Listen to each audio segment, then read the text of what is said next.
à l'intérieur de vous. En moi, te cherche, toi seul, le désir de mon cœur est gelé pour t'adorer. Mon âme s'ouvrira vers toi et mon esprit en moi te cherche. Toi seul le désir de mon cœur et je pour l'adorer. Tu es mon bouclier.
J'espère en toi, Seigneur, j'espère en toi.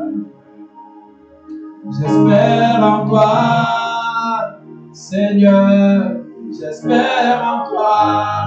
J'espère en toi, Seigneur, j'espère en toi. J'espère J'espère en toi. J'espère en toi, Seigneur. J'espère en toi. J'espère en toi. J'espère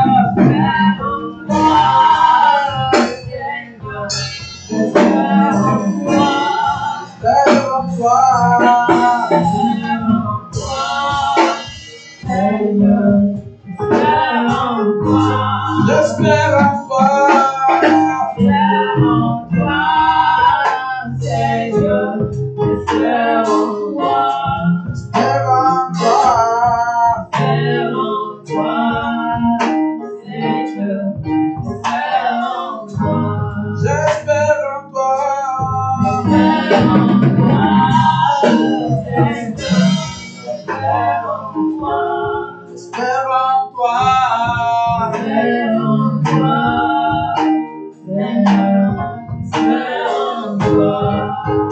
Seigneur, nous te rendons la gloire ce matin. Nous prions que ta bonne main soit avec nous. Nous prions que le ciel reste ouvert, que tes anges montent et descendent. Que Seigneur, nous puissions entendre ta voix, que ton esprit nous parle et que surtout la force de ton esprit, la force de ta parole nous amène à l'obéissance. Au nom de Jésus, nous avons prié. Amen. Nous pouvons nous asseoir, que Dieu nous bénisse. Je vous salue au nom de Jésus-Christ. Nous allons ouvrir la Bible dans le livre de 1 Corinthiens, le chapitre 3. Et nous allons commencer à lire à partir du verset 1. Ce matin, je vais vous parler de l'importance d'être spirituel, l'importance de marcher par l'esprit, l'importance d'être spirituel. 1 Corinthiens, le chapitre 3, à partir du verset 1. Je n'aime pas quand le message commence et puis ça sort. Je n'aime pas. Donc, quand le message commence, c'est là on doit s'asseoir, on doit se concentrer, on doit se disposer pour écouter la parole de Dieu. Ce n'est pas là qu'il doit avoir les mouvements. 1 Corinthiens, le chapitre 3, verset 1. Il est écrit: pour moi, frères, ce n'est pas comme à des hommes spirituels que j'ai pu vous parler, mais comme à des hommes charnels, comme à des enfants en Christ. J'ai envie de lire la version King James, donc je vais changer la version. 1 Corinthiens chapitre 3, verset 1. Je lis la version King James en français. Et moi, frère, je n'ai pu vous parler comme à des hommes spirituels, mais comme à des hommes charnels et même comme à des bébés en Christ. Je vous ai nourri de lait et non de viande, car jusqu'à maintenant, vous n'étiez pas capable de la supporter. Même maintenant même, vous n'en êtes toujours pas capable, car vous êtes encore charnel, car puisqu'il y a parmi vous envie, querelle et division, n'êtes-vous pas charnel et ne marchez-vous pas à la manière des hommes?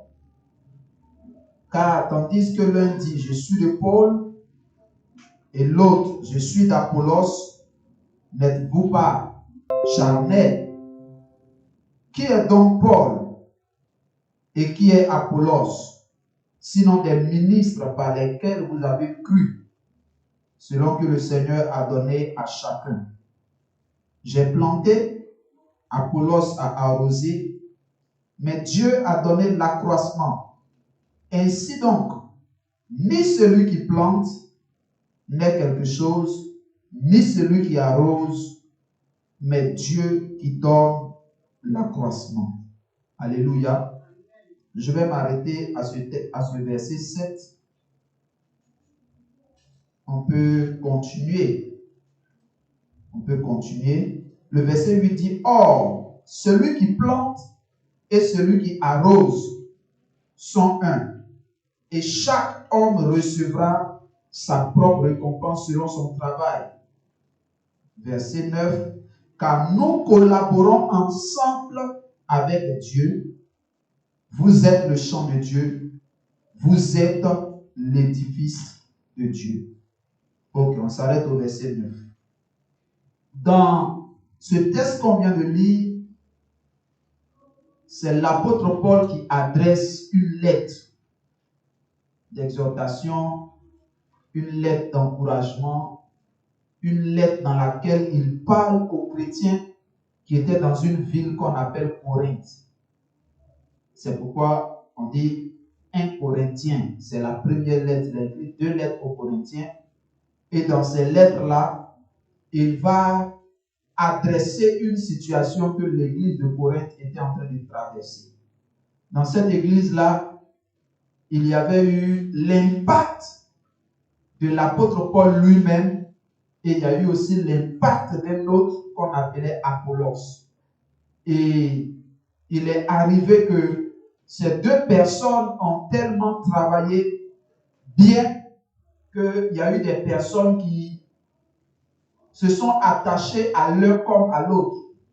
C'est un peu comme s'il y avait les supporters du camp d'Apollos et puis il y avait les supporters du camp de Paul. Et malheureusement, ce qui est arrivé dans ce texte-là, c'est qu'il y a commencé à avoir des divisions dans cette église. Il y a commencé à avoir des querelles dans cette église. Il a commencé à avoir des problèmes de personnes, des problèmes entre les gens. Et Paul va écrire cette lettre-là pour amener chacun à comprendre la nécessité de devenir spirituel et surtout de ne pas faire un faux combat. Alléluia. Alléluia. Vous savez, nous vivons dans un monde qui est hautement spirituel. Le monde dans lequel nous sommes est tellement spirituel que si tu n'as pas compris que nous sommes dans un monde spirituel, tu es déjà à terre. Tu es déjà vaincu. C'est un peu comme quelqu'un qui se promène dehors pendant qu'il ne sait pas qu'il y a couvre-feu. Quand tu es en train de te promener pendant un couvre-feu, tu deviens la cible automatique des corps habillés. Généralement, quand les corps habillés instaurent, ou bien quand l'État instaure un couvre-feu, c'est qu'il y a un danger, il y a un ennemi. Et les forces de l'ordre se mettent ensemble pour combattre l'adversaire, pour combattre l'ennemi. Donc, si tu es en train de te promener à cette heure et que tu n'as pas porté la tenue des forces de l'ordre, tu es automatiquement considéré comme une cible à abattre. Et beaucoup de personnes ne savent pas que nous vivons dans un monde spirituel. Aujourd'hui, quand vous regardez les films même parlent de l'arrivée des extraterrestres. Les films révèlent que dans un futur très proche, on sera envahi par des entités physiques, des êtres bizarres. Et si vous allez regarder même et faire des recherches sur Internet, vous allez voir que ces êtres bizarres, pour la plupart, sont déjà parmi nous. Dans la semaine, j'étais en train de regarder un documentaire et on parlait des reptiliens. Pour ceux qui ne le savent pas, c'est une race d'êtres comme les humains qui ont la capacité d'avoir la forme humaine. Mais, à la vérité, ce ne sont pas des humains. Ce ne sont pas des humains, ce ne sont pas des êtres humains. Mais quand vous les voyez, leur apparence est comme des humains. Mais on les appelle les reptiliens. Parce qu'ils sont, je ne sais pas comment vous expliquer ça, mais ce n'est pas des êtres humains. C'est des gens qui sont froids. C'est des gens qui n'ont pas de cœur, ils n'ont pas de sentiments. C'est des gens qui sont cruels. mais ils se cachent sous la peau des hommes et ils sont au milieu de nous. Un être humain normal, si un accident se passe devant lui tout de suite et puis il voit le sang, il est dérangé par le sang. Mais comment vous pouvez imaginer que quelqu'un puisse amener des pays en guerre et les gens vont se tuer par milliers de personnes chaque jour et puis lui, ça ne le dérange pas. Ça ne le dérange pas du tout. C'est des gens qui n'ont pas de sentiments. C'est des gens qui n'ont pas de cœur. Et souvent, c'est des gens qui occupent des fonctions très élevées dans tous les domaines, que ce soit dans la politique, que ce soit dans la musique. Beaucoup de stars américaines ne sont pas des êtres humains. Beaucoup de stars américaines ne sont pas des êtres humains. Beaucoup d'hommes politiques sur la terre ne sont pas des êtres humains. Donc, on vit dans un monde qui est dangereusement spirituel.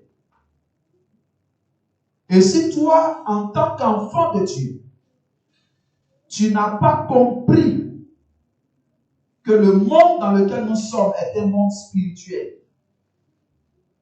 et que tu n'as pas pris tes dispositions, comme je l'ai dit, tu seras déjà noyé.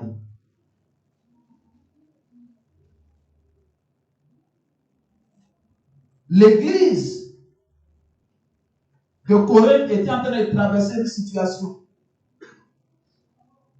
Paul l'a expliqué plus tard. Il explique en leur disant, certains disent, moi je suis de Paul, moi je supporte Paul, moi je soutiens Paul. Et puis l'autre dit, non, moi je soutiens Apollos. Paul pose la question, Apollos là c'est qui? Paul là c'est qui? Un a planté, l'autre a arrosé, mais qui a fait croître? C'est Dieu. Alléluia. C'est Dieu. Et cette situation arrive parce que ces chrétiens, de façon générale, étaient des bébés en Christ. Des gens qui sont enfants. Des gens qui n'ont rien compris. Des gens à qui même on ne peut pas donner la nourriture solide. Paul, il commence par dire, je vous ai donné du lait et non de la nourriture solide. Parce que vous ne pouvez pas supporter la nourriture solide. Dans la marche avec Dieu, il y a ce qu'on appelle le lait. Il y a ce qu'on appelle les bases. Il y a ce qu'on appelle le béaba. Et puis il y a ce qu'on appelle la nourriture solide. Il y a des choses qui sont plus profondes, plus mystérieuses. Ceux qui sont allés à l'école ils sont arrivés au moins en 6e, ou bien 5e, ou bien 3e. Ils savent que quand on était à l'école primaire, on nous enseignait à compter de 0 jusqu'à plus l'infini. Au CPN, si on te dit qu'il y a moins 1, moins 2, tu ne peux pas croire, tu ne peux pas comprendre même. Mais quand on est arrivé en 6e, on nous a dit qu'on peut compter moins 1, moins 2, moins 3. Mais si on t'expliquait ça au CP2 ou bien au CM2 même, on t'expliquait ça, tu as dit non, ce n'est pas possible.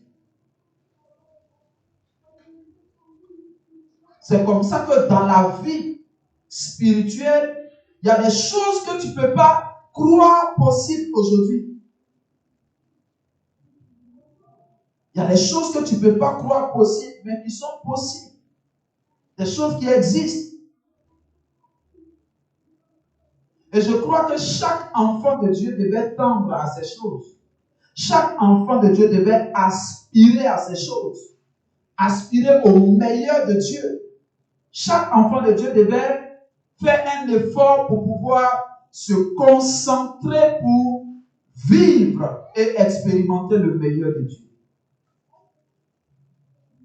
Mais il se trouve que on est encore dans beaucoup des situations que Paul décrit dans le verset 3 quand il dit « Vous êtes encore charnels. Car puisqu'il y a parmi vous l'envie, les querelles, les divisions. » Et dans la version Louis II, il dit N'êtes-vous pas charnel et ne marchez-vous pas selon l'homme? Aujourd'hui, beaucoup de personnes marchent selon l'homme. Beaucoup de personnes vivent selon l'homme. Lui là m'a fait ça, donc je ne parle plus avec lui. Lui là m'a fait ça, donc je me comporte comme ça. Souvent même des personnes, ils quittent l'église à cause d'une personne. Comme si on vient à l'église à cause d'une personne. On ne vient pas à l'église à cause d'une personne. Quand on vient à l'église, on vient à cause du Seigneur. Alléluia. On vient à cause du Seigneur. Si tu es dans une église et que le Seigneur ne t'a pas déçu, pourquoi quitter l'église? Si tu es dans une église et que le pasteur ne te prêche pas un faux message, il ne te prêche pas de fausses doctrines, alors pourquoi quitter l'église? Alléluia. Les gens, jusqu'à présent, n'ont rien compris. Beaucoup sont encore des bébés spirituels. Beaucoup sont encore des enfants spirituels. Ah, en fait, ils n'ont pas encore compris que quand on va à l'église, on va pour soi-même d'abord. Alléluia. On ne doit pas, en principe, appeler un chrétien samedi pour dire demain, il y a culte. On ne doit pas t'appeler. Il y a des gens qui vont dire, moi, je ne viens pas à l'église parce qu'on ne m'a pas rendu visite. Je ne viens pas à l'église parce que j'ai eu tel problème, je n'ai pas vu quelqu'un me soutenir. Vous voyez, les gens marchent selon l'homme. Or, nous devons vivre par l'esprit. Nous devons marcher selon l'esprit. Nous devons dépasser certains comportements qui montrent qu'on est trop enfant. Alléluia. Quand vous voyez souvent les pères de famille, quand vous voyez les pères de famille, quand vos enfants font ça, prenez soin d'eux.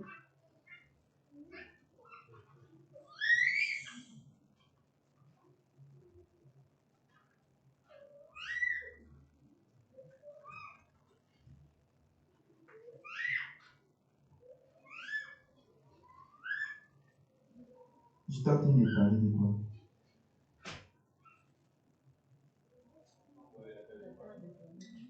Voilà. Vous voyez souvent des pères de famille qui le matin se lèvent et s'en va au travail. Quand il s'en va au travail, souvent ce n'est pas parce qu'il est en bonne santé. Souvent il est malade, mais il s'en va au travail. Souvent il n'est pas de bonne humeur, mais il s'en va au travail. Souvent il a envie de se reposer, mais il s'en va au travail. Pourquoi il fait ça? Parce qu'il a une responsabilité. Il sait qu'il doit nourrir une famille. Il sait qu'il doit prendre en charge une famille. Il sait que des personnes dépendent de lui. Donc pour ça, même quand il n'a pas envie, il est obligé de partir. Il a compris quelque chose. Alléluia.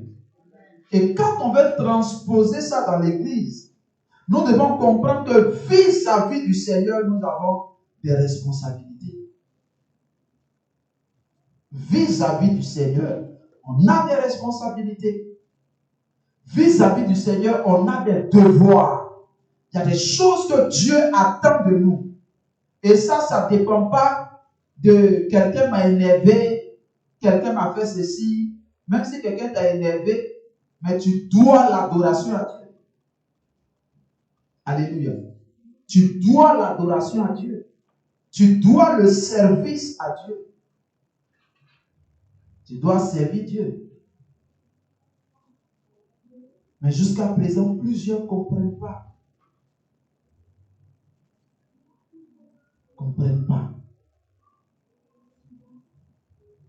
Si le pasteur leur a parlé mal, ils ne viennent plus à l'église.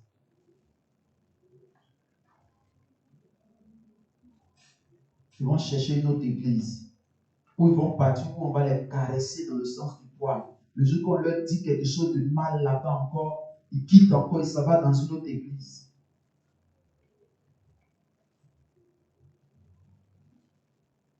Beaucoup n'ont rien compris dans cette affaire de Dieu. Moi, j'étais pasteur. Je n'étais pas un simple chrétien. J'étais pasteur. Et puis, mes responsables hiérarchiques, il y a un qui m'a rendu visite dans l'église où j'étais le pasteur. Parce que des personnes sont parties au siège pour aller dire que moi, je leur parle mal. Ils sont venus. Le responsable est venu. Ce jour-là, il y a des gens qui ne sont pas venus au culte. Mais quand le culte est fini net, ils sont arrivés parce qu'ils étaient informés qu'il y avait de l'eau. On s'est assis pour juger affaire entre le pasteur et ses brebis. Est-ce que ça s'est fait? C'est comme si toi, le papa, tu as un problème avec ton enfant, et puis quelqu'un vient s'asseoir pour dire, bon, papa, assieds-toi, l'enfant, assieds-toi. Et puis on juge affaire entre toi et puis ton enfant. C'était une humiliation, mais j'ai accepté. Et ils ont donné la parole aux gens. Qu'est-ce qui se passe ici? Il lève sa main. Non, le pasteur, quand il était venu, il était bien. Même 2 jours là, il nous parle mal. Il nous parle mal. Il nous parle mal. Il est dur. Il est ceci. Il est cela. Autre personne prend la parole. Entre eux, ils se connaissent. Quand quelqu'un veut parler en ma faveur, c'est les anciens même de l'église qui disent, tais-toi. Devant nos yeux. Quand quelqu'un, pendant qu'ils sont en train de me dénigrer, et que d'autres sont assis qui ne sont pas contents de ça, ils veulent lever la main pour parler, certains anciens disent, on ne t'a pas donné la parole. Au début, j'étais en train de prendre note, tout ce qu'on me disait là. Je prenais note pour rétablir la vérité. Et puis arrivé un moment, il dit, mais ce n'est pas important. J'ai laissé, je n'ai plus écrit. Quand ils ont fini de parler, et qu'on m'a donné la parole, j'ai demandé pardon. Je demande pardon à tout le monde. Je suis venu ici dans un seul but, édifier. Édifier, ça veut dire construire la vie des gens. Si, au lieu de construire la vie des gens, j'ai fait mal, je demande pardon. Et tous, j'étais confus.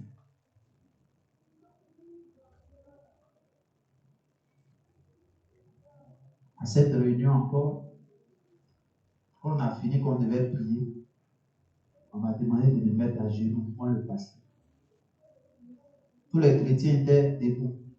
Et puis c'est moi le pasteur qui venait me mettre à genoux. Je me suis mis à genoux. Ça faisait mal. Quand je me suis mis à genoux, j'ai commencé à pleurer.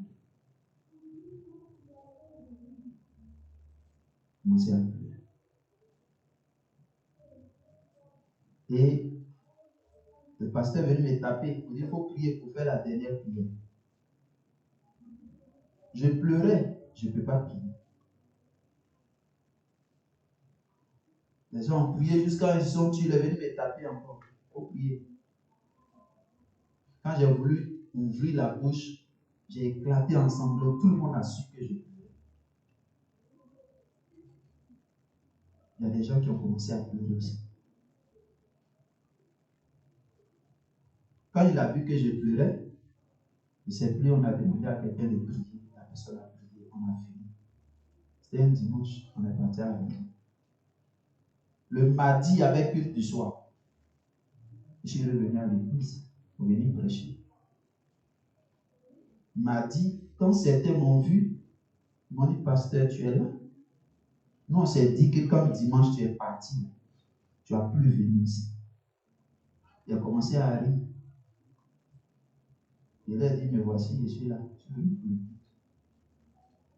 Après avoir été humilié, je suis là.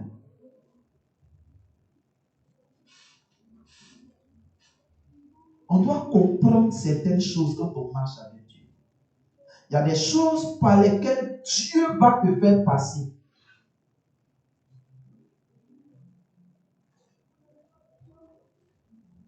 Si tu n'es pas, par exemple, brisé, il y a des choses que tu ne peux pas vivre avec Dieu. Il y a des choses que tu ne peux pas expérimenter avec Dieu.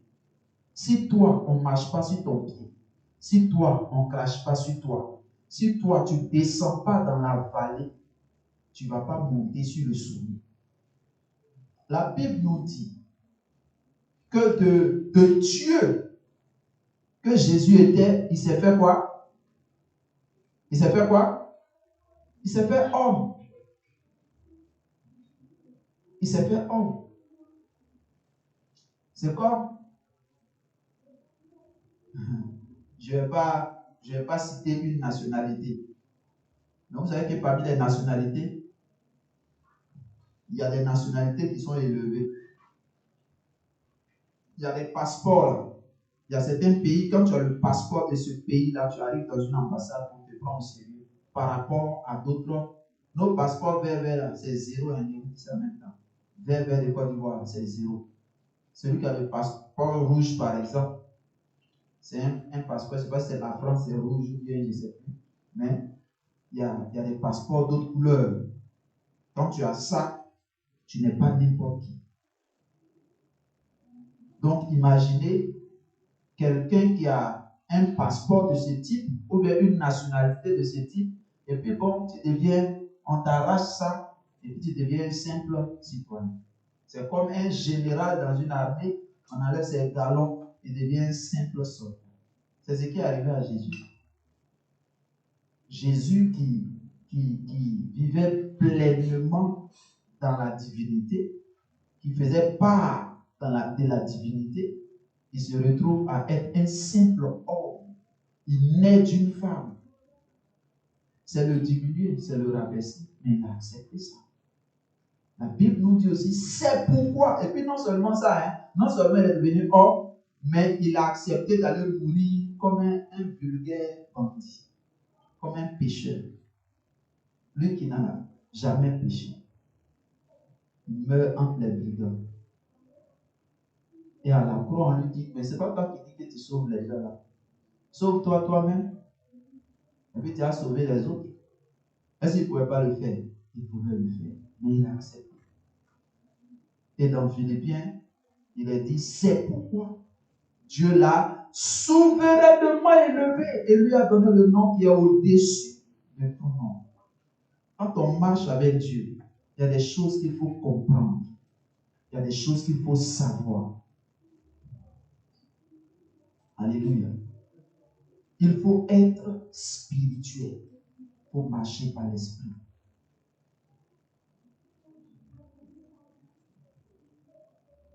Parce que chacun d'entre nous a devant lui sa destinée. Chacun d'entre nous a devant lui le plan de Dieu pour sa vie. Chacun d'entre nous a ça. Fermez le portail s'il vous plaît. Chacun d'entre nous là a devant lui sa destinée. Et chacun doit se battre pour accomplir sa destinée. Vous savez, une graine de maïs a le potentiel de devenir un arbre de maïs. Tu vois ça? Et il peut porter beaucoup de fruits. Mais ce n'est pas toutes les graines de maïs qui portent du fruit. Il y a des graines de maïs qui terminent dans le ventre d'un homme, ou bien dans le ventre d'un oiseau, ou bien dans le ventre d'un fruit. Et ces graines-là ne deviennent jamais des plantes. Et ne produisent jamais. Pourtant, quand elles sont nées là, elles sont nées et leur avenir, c'était de porter du fruit. Je vous explique ça pour que vous compreniez que chaque homme a un avenir. Mais ce n'est pas sûr que chacun accomplisse son avenir. Donc chacun doit se battre pour accomplir son avenir, c'est-à-dire réaliser sa destinée. Mais sur le chemin de la destinée, il y a beaucoup de choses qui entrent en ligne de compte. Ta chair peut te ralentir ou bien te faire dévier du chemin que tu devais emprunter. Quand Dieu a dit à Joseph, à travers des songes, que Dieu va l'élever, il sera grand, il va dominer sur son père, sa mère, ses frères, il ne savait pas que l'accomplissement de cette promesse-là passait par la prison. Il ne savait pas. Il ne savait pas que l'accomplissement de cette prophétie devait passer par la haine de ses propres frères. Mais tout ça, ça devait se faire pour qu'il soit vendu comme esclave. On devait mentir sur lui pour qu'il se retrouve dans la prison. Et il devait être dans la prison pour parler à celui qui allait parler de lui au roi. La prière que tu dois faire chaque jour, c'est Seigneur, guide-moi dans tout ce que je vis vers ma destinée. Alléluia. La vie de Joseph doit nous enseigner. La vie de Joseph doit nous enseigner. Parce que ce n'est pas tout ce que tu aimes que tu vas vivre. Dans la vie même, quand tu manges tout ce que tu aimes, souvent ça te rend malade. Vrai ou faux? Si tu dis, bon, moi, c'est sauce graine, j'aime. Et puis chaque jour, tu manges sauce graine. Chaque jour, tu manges sauce graine parce que c'est ce que tu aimes.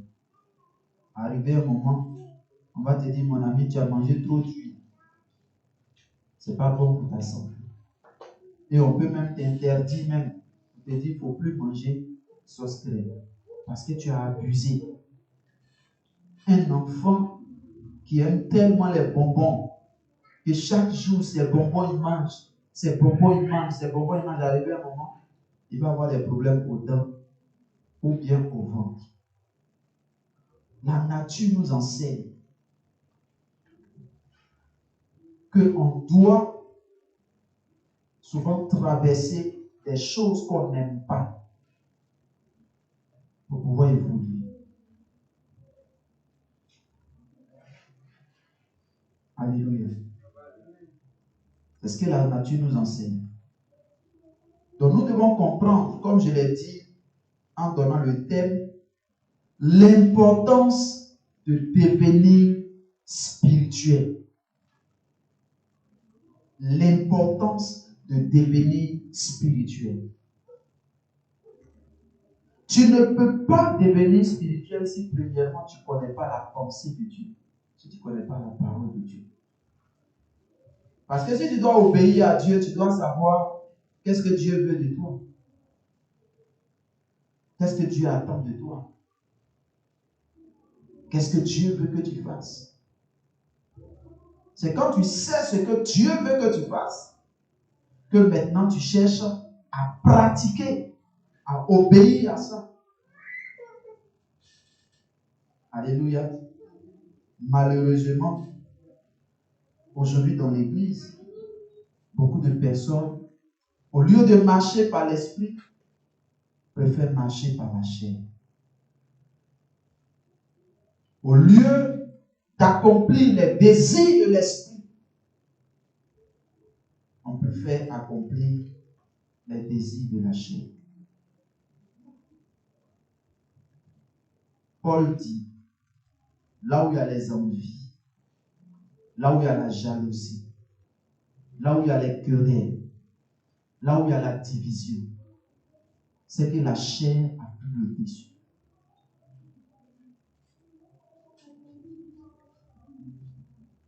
Alléluia. Une image me vient à l'esprit, c'est l'image de Christ à la croix. Quand les gens étaient en train de le chicoter, les gens étaient en train de le percer, les gens étaient en train de l'humilier, il ouvre sa bouche et puis il dit, Père, pardonne-leur, car ils ne savent pas ce qu'ils font. Ça, c'est un autre niveau de la spiritualité. Si c'était nous, on était à la croix, est-ce qu'on allait avoir cette pensée? Nous, dès que quelqu'un nous fait du mal, on a la haine contre la personne. Et on se convainc qu'on a raison de mal réagir aussi. On se dit par exemple, il a marché sur mon pied. Il était là, il a marché sur mon pied. Il n'a pas le temps de dormir.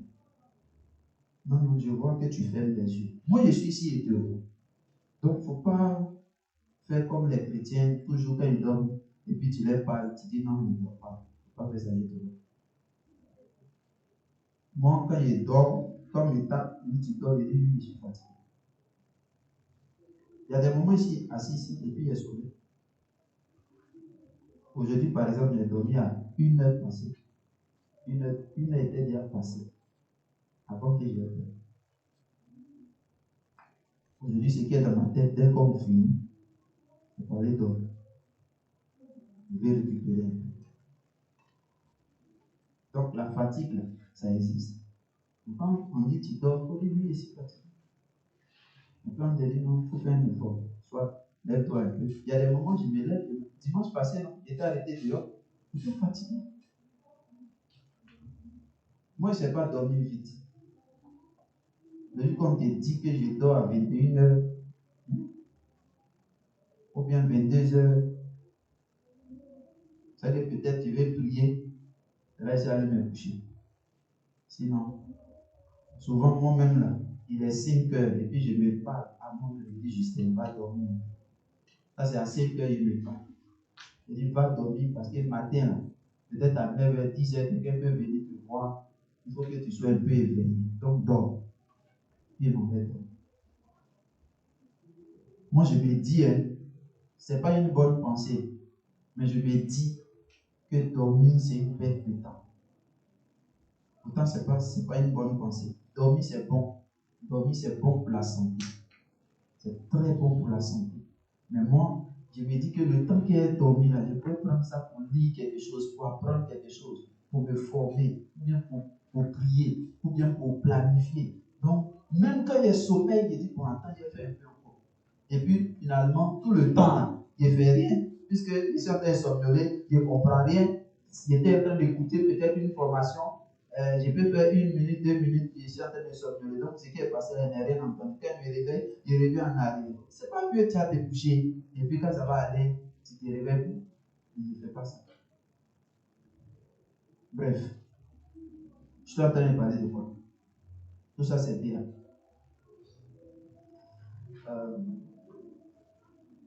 Je parlais de quoi? Hein? Les parents. T'es sûr?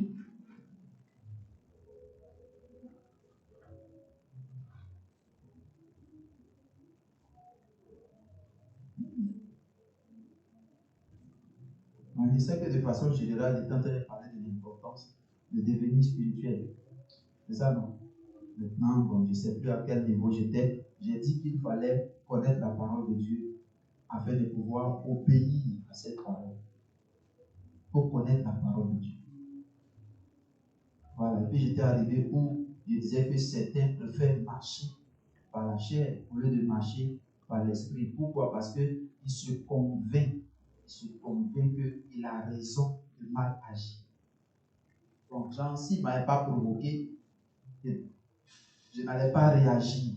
Non. Non. Jésus était bien placé pour commander le feu, pour tuer tous ceux qui étaient en train de le maltraiter. Mais c'est là lui va dire, pardonne-leur car ils ne savent pas ce qu'ils font. Ça, c'est un autre niveau de la spiritualité. Aujourd'hui, nous, on est au niveau basique. On est dans œil pour œil, dent pour dent. Tu m'as regardé mal, moi je te regarde mal. Et puis, on dit, est-ce que c'est moi qui l'ai provoqué? Moi, il n'est pas provoqué. Il était tranquille dans mon coin. C'est l'autre qui est venu me provoquer. Et comme il m'a provoqué, donc moi aussi, il réagit. Et puis on s'est dit, j'ai raison. Ça, ce n'est pas la spiritualité. Agir comme ça, ce n'est pas être spirituel. Alléluia. Ce n'est pas être spirituel. C'est ce qui s'est passé dans l'église de Corinthe. Et Paul les a regardés, il dit, vous êtes des enfants, vous êtes des bébés, vous n'avez rien compris, vous avez besoin de grandir. Souvent on lit la Bible et puis on fait autre chose. La Bible dit par exemple, votre adversaire. Et puis la suite c'est quoi? On n'a pas mis le nom de quelqu'un là-bas. On n'a pas mis le nom de quelqu'un. On n'a pas dit votre adversaire Camus. C'est pas ce qu'on a dit. Non, ce n'est pas Camus qui est votre adversaire. Qui est votre adversaire? C'est le diable. C'est le diable qui est votre adversaire. Et quand on n'a pas compris ça à l'église, on se fait la guerre pour rien. Et la personne qui est heureuse, c'est Satan. C'est le diable qui est heureux.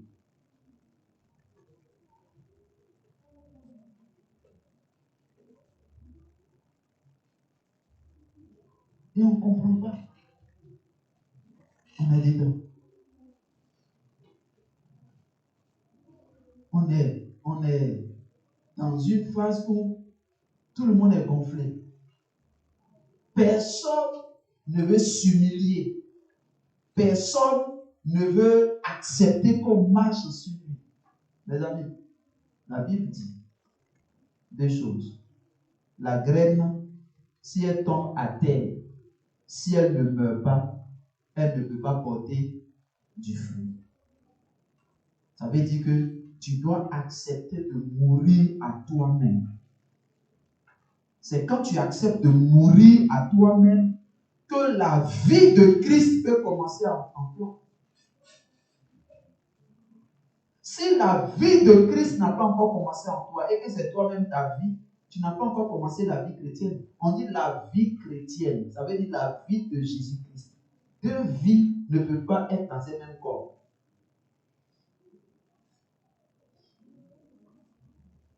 Deux vies ne peuvent pas être dans un même corps. Sinon, ça fait beaucoup de problèmes. Vous voyez un peu les fous là, non? Il paraît que souvent, il y a un fou qui était fou et puis quand il est venu, il a été délivré. Le pasteur même maintenant, c'est lui qui disait ça. Il disait que quand lui était fou, il entendait plusieurs voix. Il y a une voix qui lui dit cours. L'autre voix lui dit couche-toi. L'autre voix lui dit bois l'eau de caniveau. L'autre voix lui dit mange dans la poubelle. Donc, et puis ces voix-là ne se succèdent pas. Hein. Ces voix-là parlent ensemble.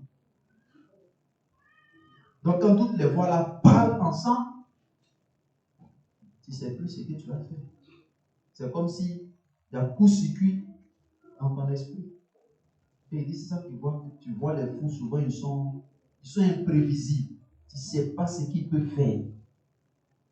Pas penser qu'il est normal comme toi. Tu vois le fou venir. Toi aussi tu as trop la foi. Parce que toi tu ne vas rien lui faire. Donc lui aussi il ne va rien te faire. Ça t'étonne. Je l'ai montré dans une vidéo comme ça. C'est André, c'était dans un aéroport. Quelqu'un était assis. Tranquille. Hein? Il y a un gars, il est malade dans sa tête. Il est passé derrière. Il a giflé. Et puis il a commencé à rire. Le gars s'est réveillé, s'est levé. Il veut faire pareil. Le gars, c'est un fou. Il est découragé. Et lui, il a giflé bien. Et puis il rit. Puis il s'en va. Tu n'as rien lui fait, il est fou. Vous n'êtes pas la même chose. n'est pas la même chose. Donc, il faut que tu laisses la vie de Christ dominer sur ta vie. Tu laisses la volonté de Christ dominer sur ta volonté. Mes amis, le brisement est important pour chaque chrétien. Si tu n'es pas brisé, tu vas te mettre en retard. Nous, on était nouveaux chrétiens et puis notre père spirituel, il nous mettait à genoux devant l'église. Et devant l'église, il y avait un goudron, une route qui passait. Tu viens à l'église, il soulève ton habit. Il soulève ton habit et puis regarde, est-ce que tu as mis une ceinture? Si tu n'as pas mis une ceinture, il te dit à genoux. Tu vas là-bas. Tu as porté souliers, tu n'as pas porté chaussettes. Tu vas te mettre à genoux pour ça. Les garçons qui portent pantalon, ils ne portent pas caleçon en bas là. Tu t'arrêtes et puis tu te regardes. Il te demande, tu as porté caleçon, Sylvie? Si tu dis non, soit il te chasse, ou il te met à genoux. Les soeurs qui viennent à l'église et puis elles portent tricot de Colgate, BF. Vous connaissez les tricots là, non? Les tricots de publicité là. Elles portent le tricot blanc, ça ici, elle. Et puis bon, on voit les traces de son soutien. Quand il voit ça, il te chasse en même temps. Il dit, va t'échanger, va t'habiller. Il nous a mis à genoux pour des choses. Quand tu as regardé ça, tu as te dit que, est-ce que ça là, c'est la Bible? C'est pas la Bible. Comme on le dit là, Dieu là, c'est le cœur. Mais toutes ces choses-là, c'était fait pour nous briser. Pour nous briser. Ceux qui ont obéi, ceux qui ont accepté de se soumettre, leur vie a changé. Mais ceux qui se rébellaient chaque fois, ceux que quand on parle, ils se gonflent, ils ne veulent pas. Aujourd'hui, là, plusieurs ne sont plus dans la foi chrétienne. Alléluia. Dieu nous fait passer par des situations. J'ai donné l'exemple de Joseph tout à l'heure. Ce sont des situations souvent qui ne font pas plaisir. Ce sont des situations qui ne donnent pas de la joie. Mais c'est pour ton bien. Devant là, il y a la bénédiction. Imaginez-vous quand Dieu a dit à Joseph, il va être béni. Et puis, ses frères ont commencé à le haïr. Et puis, Joseph prenait 14 jours de jeûne et prie pour que Dieu change le cœur de ses frères. Et que ses frères deviennent amour. Et tous ses frères devenaient amour. Est-ce que Joseph allait se retrouver en Égypte? Il n'allait pas se retrouver en Égypte. Il n'allait pas se retrouver en Égypte. Il a fallu qu'il y ait ces situations. Imaginez Joseph dans cette situation. Moi-même, mes propres frères veulent me tuer. Mais c'était le plan de Dieu. Mes amis, le plan de Dieu, ce n'est pas toujours ce qu'on pense.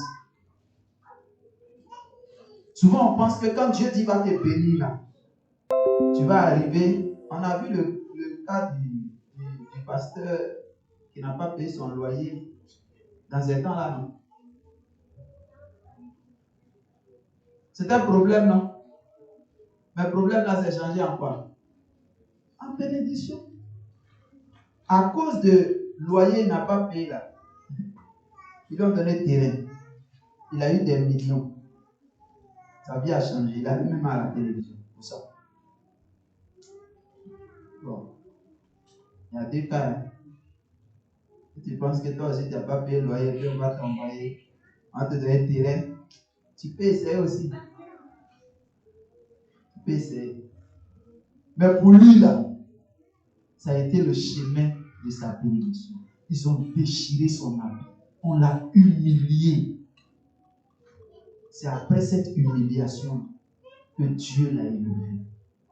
J'ai écouté le témoignage d'un pasteur aussi sur Internet. Il dit que sa femme avait accouché un bébé de 900 grammes. On dirait souris. Il était galéré comme ça. L'enfant là, c'est prématuré. Il a duré dans la couveuse. Le jour qu'on l'a libéré, le bébé même avait maigri encore. Oui, oui. Au lieu que le bébé là va grossir, là, maigri. Ils sont partis à la maison.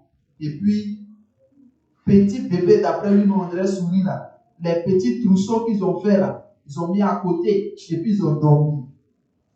La nuit, voleur venir casser la porte. À voler ce qu'il peut voler, l'argent, on dirait c'est 15 000 qui leur restait, et puis trousseau de bébés là, ils ont volé ça. Bébé même qui a besoin d'habits, on le doublait avec habits là, ils ont tout volé. Il dit quand il s'est levé, la porte était ouverte. Ils ont regardé, ils ont volé tout. Maintenant, voler le bébé là aussi, ils n'ont pas volé le bébé. Ils ont laissé le bébé. Sa femme dit, hé, ça c'est quel malheur ça. Il a dit à sa femme, on va bénir Dieu parce qu'on nous a volé. On va louer Dieu parce qu'on nous a volé. C'est normal. C'est là. Il dit, une voix lui avait dit qu'il faut maudire Dieu. Il faut murmurer contre Dieu. Il faut te fâcher contre Dieu. C'est là, un homme naturel va dire à Dieu, tu exagères. Il marche avec toi, et puis voilà ce qui m'arrive. Ça, c'est le naturel. C'est le normal. Et le normal et le naturel, là, c'est charnel. C'est pas spirituel. Souvent, ce qui est normal, là, c'est pas spirituel.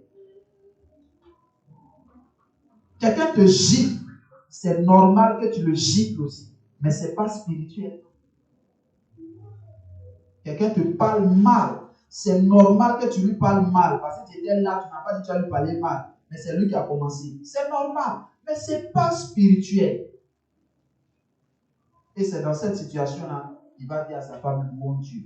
Ils ont commencé à louer le Seigneur. Seigneur, merci. Avec les larmes, hein? Avec les larmes, ça fait mal. On ne dit pas que tu ne sens pas, mais fais ce que tu dois faire en tant qu'homme spirituel.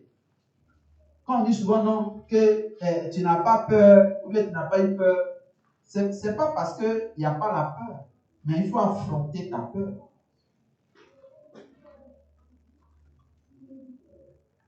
Et c'est comme ça qu'ils ont loué. Et le même jour, il devait partir prêcher à l'église. C'est lui qui devait prêcher à l'église. Son pasteur principal lui a posé la question, est-ce que tu peux prêcher? Brunel, assieds-toi bien. Est-ce que tu peux prêcher? Il dit, oui, il va prêcher. Et il est allé à la chaîne, il a prêché. Il n'a pas parlé de ce qui lui est arrivé. Il a prêché. Et il a fini de prêcher. Le pasteur a pris le micro pour dire, le jeune homme qui vient de prêcher, il aime Dieu. Aujourd'hui, les voleurs sont venus pour voler tout chez lui. Vous savez que sa femme a accouché prématuré, ils ont tout pris. Donc si quelqu'un est touché par Dieu et veut faire un geste, qu'il le fasse. C'était la nuit, puis du soir, ils sont rentrés à la maison. Ange ouvre les yeux. Le lendemain, toute l'église a commencé à le visiter. Les gens sont venus donner l'argent, sont venus donner habits, sont venus donner portable, parce qu'il avait perdu son portable aussi. Il dit il a eu 2 portables. Et il a pensé au voleur. Il a dit, voleur, viens me voler encore. C'était un malheur. Mais le malheur l'a débouché sur la bénédiction. C'est toujours comme ça Dieu travaille. Quand vous lisez les histoires de la Bible, chaque fois que Dieu fait une promesse à quelqu'un, la promesse commence toujours par son contraire. Quand Dieu dit va te lever, il faut pleurer d'abord parce que tu seras abaissé. Parce que Dieu ne lève pas ce qui est déjà élevé. Dieu a créé Adam. Il était déjà élevé. Quand il a créé là, Adam était déjà grand. Adam échoue. Donc le deuxième Adam que Dieu dit va envoyer là, lui il est venu bébé. Il dit lui là, n'a qu'à commencer petit, il va grandir. Le deuxième Adam, Jésus, n'a pas échoué. Donc maintenant, là, Dieu élève ce qui est petit. Donc si tu avais une position, quand Dieu te prend et puis il va t'élever là, il va t'abaisser là. Il va te broyer. Si Dieu t'aime, écoutez-moi bien, si Dieu t'aime, il va te broyer d'abord. S'il ne t'aime pas, il va te laisser comme ça.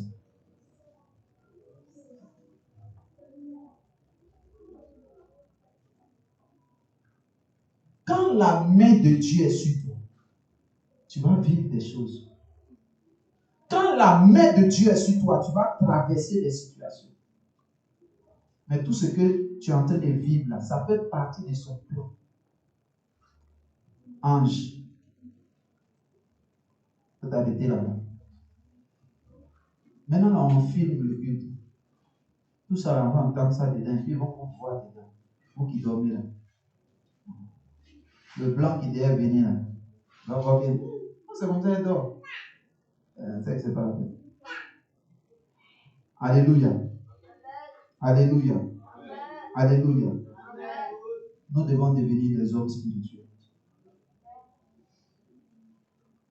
Pour que tu sois spirituel, il faut te laisser briser. Il faut laisser le marteau du Seigneur passer sur toi. C'est quoi le marteau du Seigneur? C'est quand tu sais que tu dois faire quelque chose. Tu sais que ce que tu dois faire là, c'est de Dieu. Mais ce n'est pas facile. On dit par exemple, il faut pardonner. Vous avez déjà vu des gens qui sont en train de pardonner, mais ils pleurent? Vous avez déjà vu ça? Des gens qui ont dit pardonne. Et puis, pendant qu'il est là, ses larmes sont en train de couler. Il n'a pas encore parlé, mais ses larmes coulent. Pourquoi il pleure? C'est parce que ce n'est pas facile. C'est parce que ça fait mal. Donc souvent, quand tu vois que tu as pardonné, là, ça te fait mal. Sinon, c'est très facile de se venger. C'est très facile de rendre son coup. C'est très facile.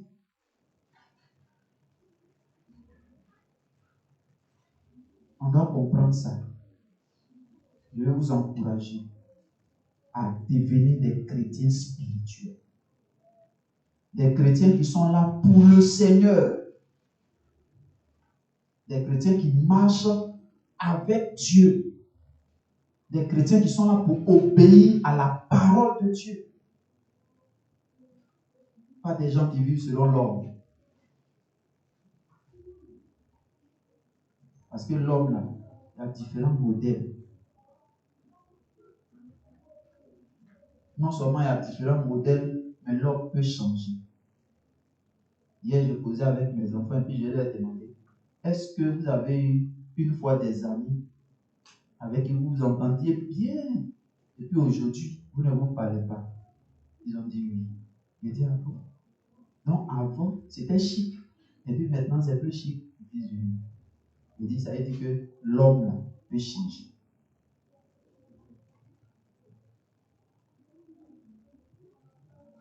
Alléluia.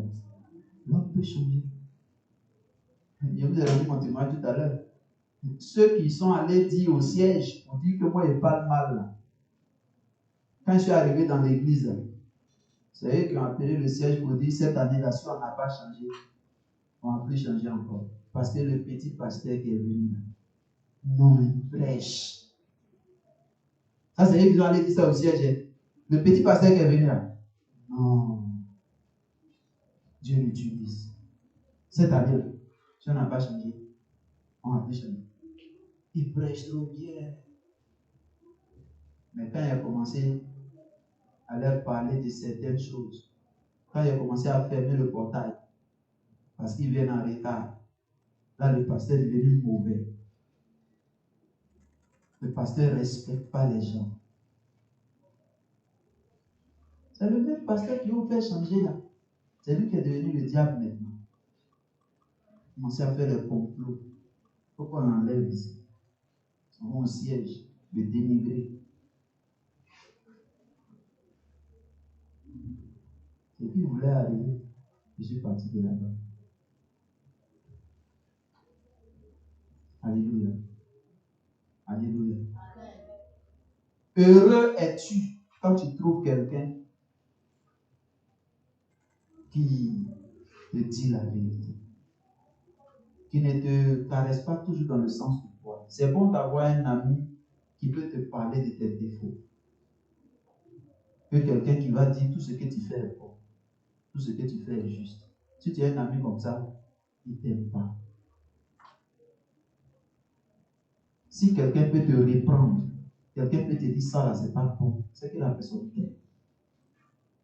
À la maison, quand quelqu'un il rentre à l'heure où il veut, et puis les parents le regardent comme ça, et puis ils disent rien, c'est que lui on l'a déjà placé.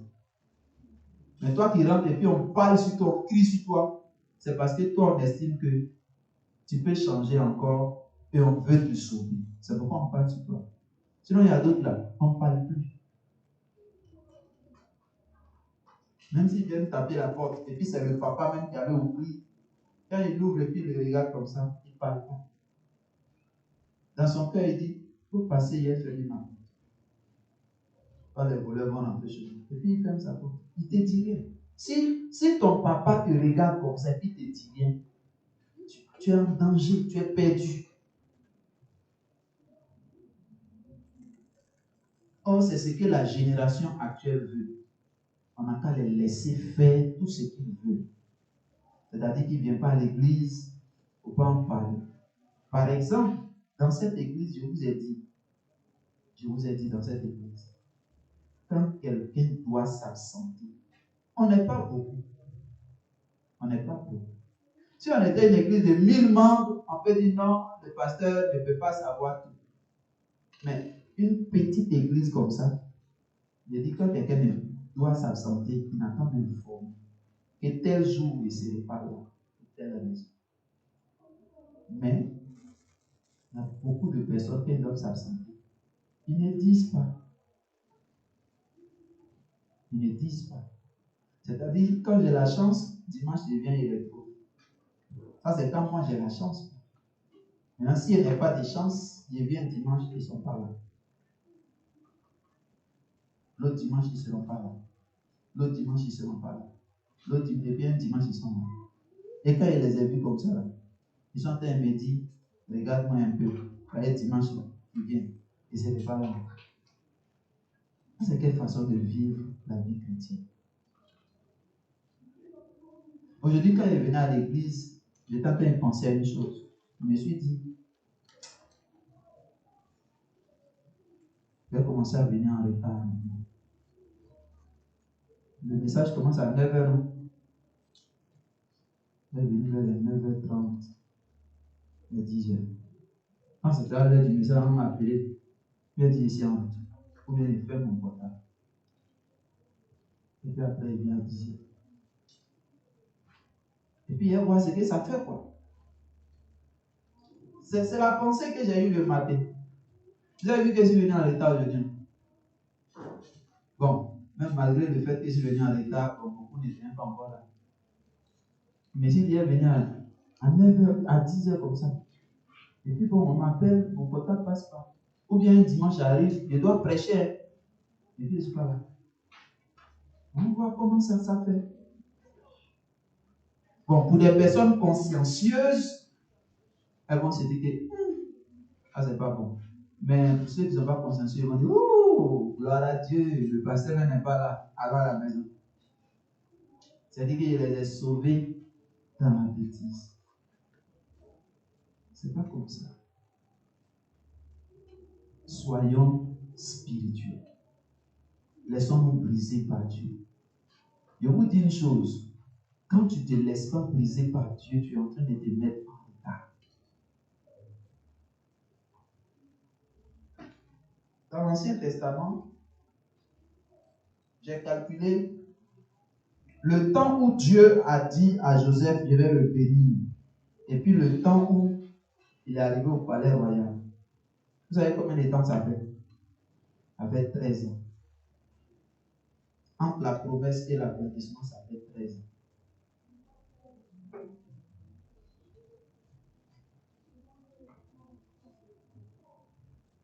Joseph est passé par le brisement. Il est passé par le brisement. Malgré ça, il a fait 13 ans avant qu'il va être libre.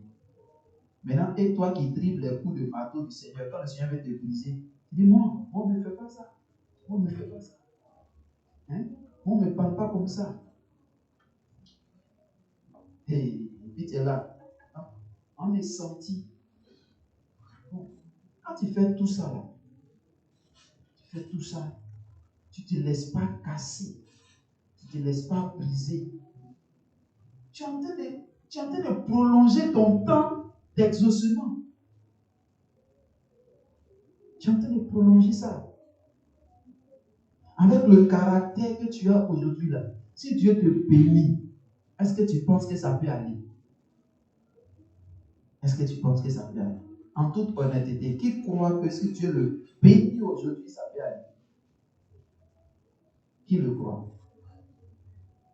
Toi. Si Dieu te bénit aujourd'hui, on est foutu. On est foutu. Souvent, on dit non, que lui là, quand il n'avait pas l'argent, il était bien. Maintenant, quand il a eu l'argent, il n'a pas changé. C'est son comme ça qui était caché. Maintenant, l'argent a montré qui il est. Les gens ne changent pas. Hein? Les gens ne changent pas. Les gens ont leur caractère qui est caché. Les gens ont leur caractère qui est caché. C'est quand ils vont avoir l'argent, c'est là que tu vas connaître qui ils sont.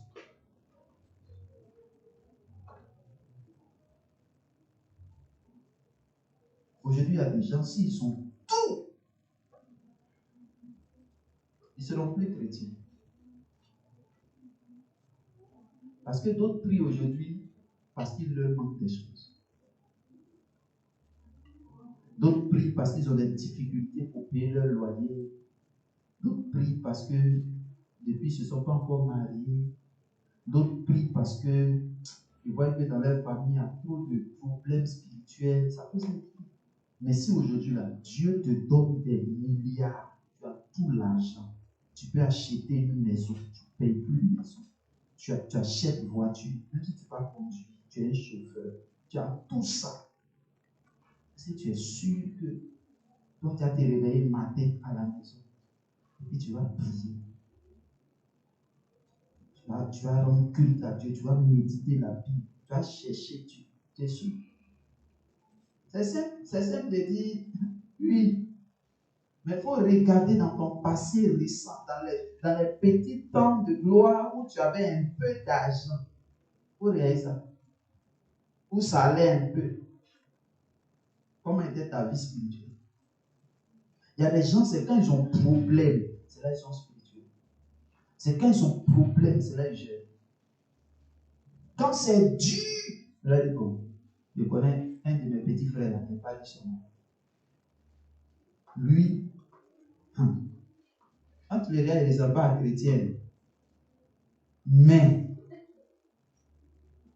quand c'est dur, le gars tape les jeunes secs. Hein?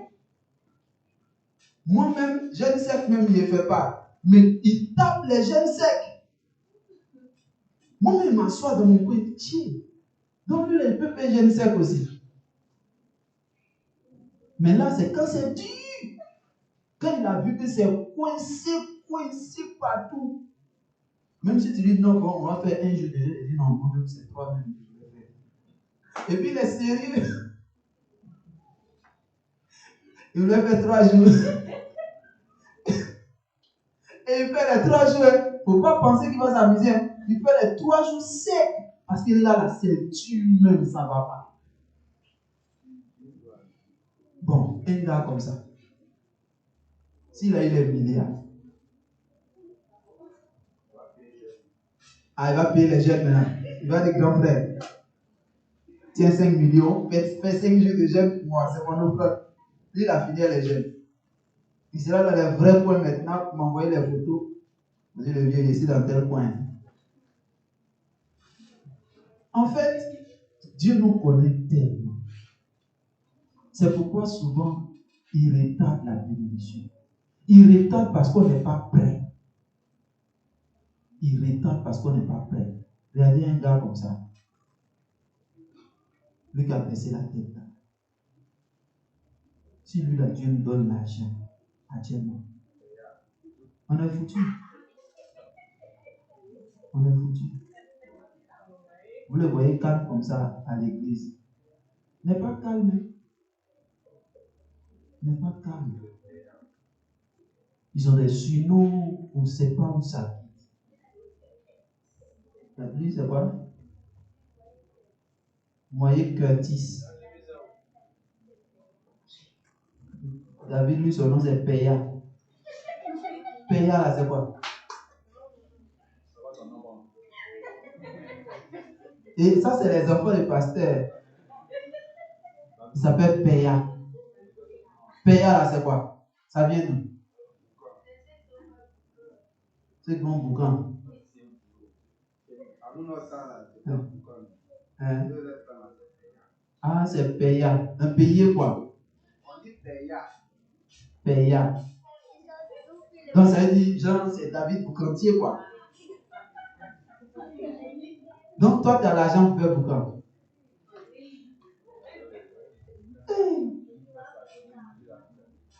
Hein? Ah, il dit, les gens doivent manger la vie. Hein? Mais ça, c'est quelle pensée, ça?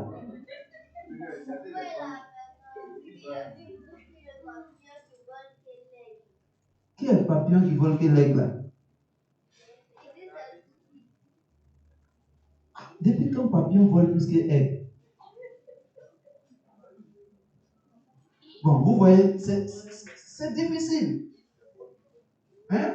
Ça, c'est les enfants, hein, mais les pensées qui sont dans leur tête. J'étais obligé de demander à lui de fermer son compte TikTok parce qu'il a vu danser. Il fait une danse avec eux. Sur TikTok, tu le vois, il fait des danses bizarres.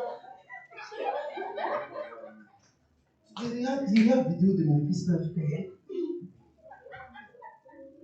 est-ce qu'il aime m'en sortir?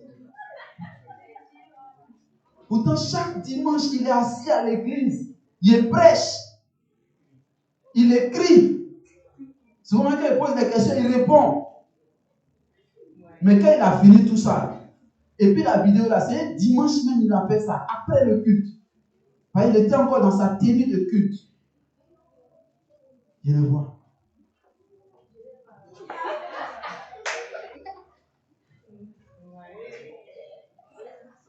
Derrière ça,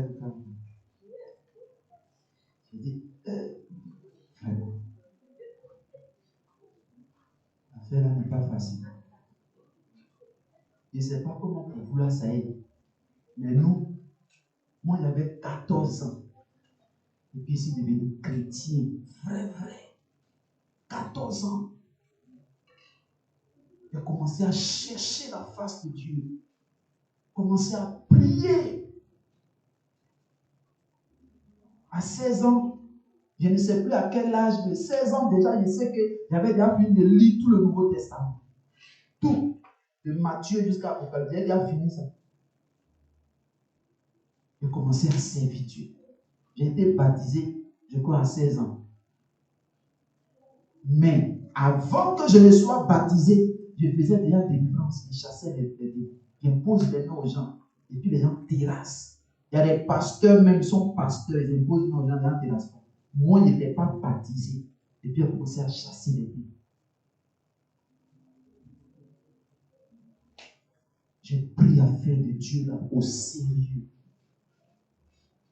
J'ai commencé à obéir à Dieu. J'ai fait ma chambre de prière dans notre entrée couchée avec notre maman avant qu'elle ne meure. Je me souviens qu'on avait un lit superposé, 3 places. Il y a un petit coin, j'ai pris mon pain de Paolo, j'ai attaché un coin et puis j'ai mis dans un coin. Et quand il pleut comme ça, je suis content parce que je vais entrer dans mon lieu de prière et puis je vais crier, on ne va pas entendre parce qu'il pleut. Il n'y a pas de plafond. Donc on a pris la table, le toit, et moi j'ai crié dans la prière. On partait à l'école, mais on faisait les 14 jours de jeûne. On était à l'école. Oui, 14 jours de jeûne, on partait à l'école. Je me souviens que c'est à la fin des 14 jours de jeûne qu'il y a eu ce visite. Ça m'a fait arrêter au 10e jour. 10e jour, quand il fait comme ça, là, l'eau coule de mes narines. Ça sentait mauvais. Je n'ai pas oublié ça, ça m'a marqué. On était élèves. Élèves. On servait Dieu. Mais aujourd'hui, la jeunesse ne veut pas servir Dieu. On n'a pas amplifié. Vous savez, c'est la nouvelle baffe là qu'elle a. C'est la nouvelle baffe. Il n'y a pas un jour où cette jeunesse a pris baffe là pour déposer ça sur la route ici, ou bien au goudron ici, pour prêcher l'évangile. Il n'y a pas un jour où la jeunesse a dit, bon, on se réunit aujourd'hui, on va prier. Il n'y a pas un jour. En fait, dans cette église-là, si il dit, bon, on va prendre congé d'un mois, chaque dimanche, on ne vient pas à l'église. Il y a quelqu'un qui dit, wow, merci, pasteur. Ils seront contents parce que le pasteur a dit, on est en congé d'église pendant un mois. Si vous n'avez pas servi Dieu dans votre jeunesse, c'est à quel moment vous avez servi Dieu? C'est à quel moment? Où vous êtes jeune là, vous n'avez pas souci de loyer à payer. Vous n'avez pas souci de nourriture à payer. Servez Dieu. Parce que demain, quand vous allez avoir ces charges-là, il y a des choses, vous allez vouloir faire, vous ne pourrez pas. Si on dit par exemple, réunion samedi, peut-être que toi, ton travail va t'amener au travail le samedi, tu peux pas être là. Même souvent, même dimanche, tu peux avoir envie de venir à l'église et puis dimanche, ton travail va te faire travailler. Si tu ne sais pas Dieu maintenant.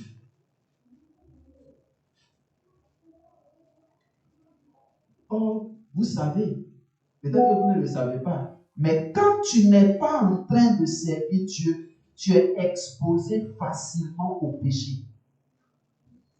Qu'est-ce qui est arrivé à David?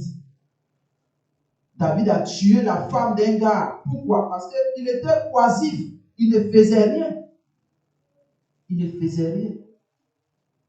Mes amis, vous ne pouvez pas rester là à manger, à boire, sans servir Dieu, et puis vous n'allez pas pécher. Pas possible.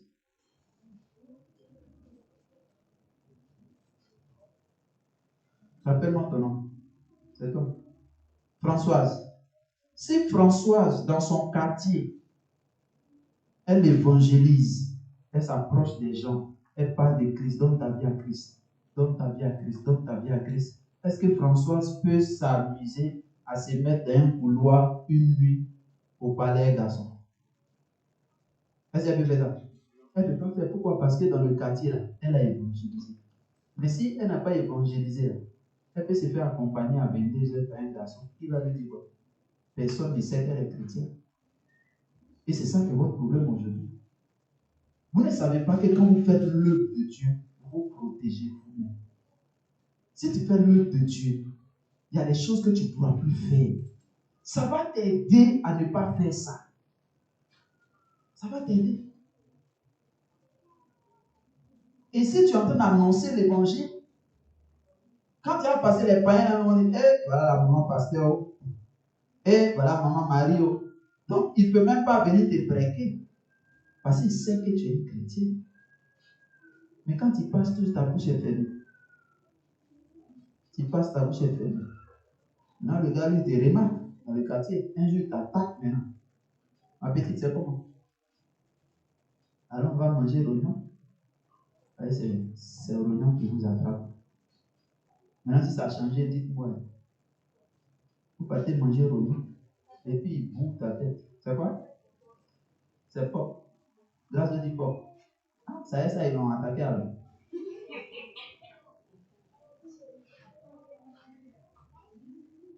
Bon, donc, on dit, allons-y manger pop. Et puis, tu t'en vas manger pop. Quand tu finis de manger pop, tu as mangé toi-même. C'est pas bon. Vous ne servez pas Dieu. Vous comprenez? Mettez-vous au service de Dieu. Servez Dieu. Faites la joie du Seigneur. Que Dieu nous bénisse. On va prier. On va se tenir debout. Mon âme bénit le Seigneur et mon esprit magnifie son nom, car la mort n'a pas pu le retenir, même dans le tombeau. Jésus est Seigneur. Même dans le tombeau, Jésus est Seigneur. Mon âme bénit le Seigneur. Et mon esprit magnifie son nom. Car la mort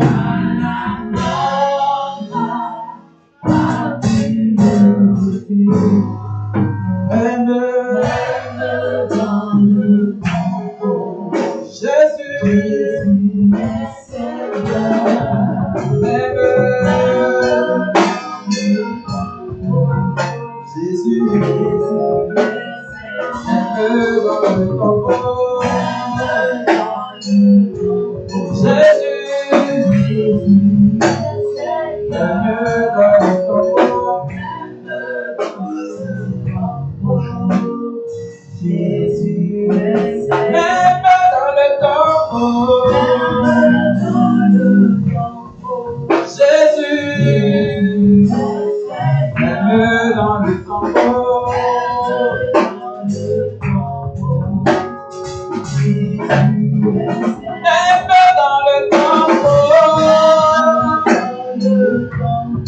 Jésus est Seigneur.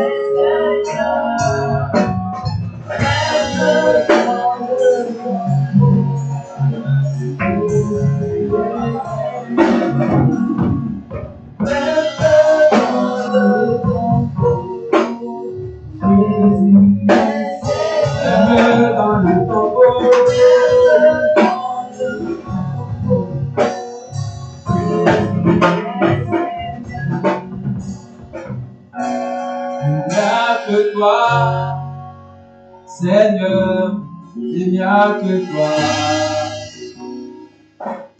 Il n'y a que toi, Seigneur, il n'y a que toi. Tu vas prier le Seigneur et tu vas lui recommander ta vie. Tu vas dire à Dieu qu'il agisse dans ta vie, qu'il travaille dans ta vie et que tu deviennes un chrétien spirituel, un chrétien qui ne marche pas selon l'homme. Un chrétien qui connaît la pensée de Dieu, qui obéit à Dieu, ensemble et devant la voix et prions. Prie pour ta vie. Prie pour ta vie ce matin.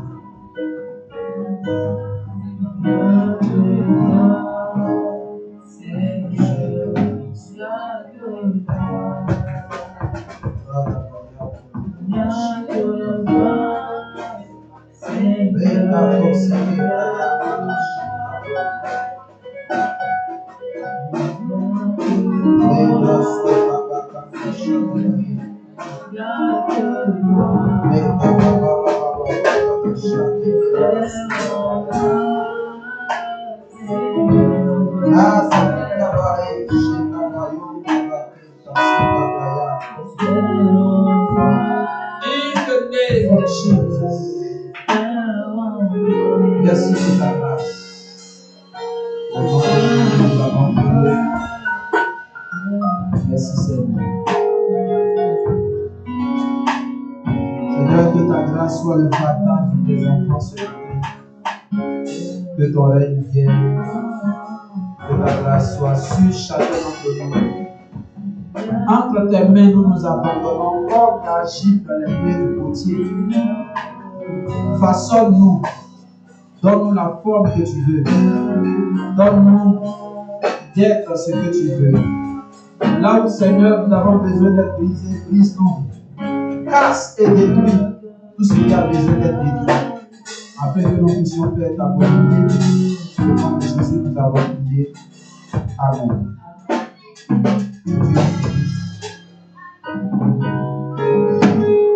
Le dimanche prochain,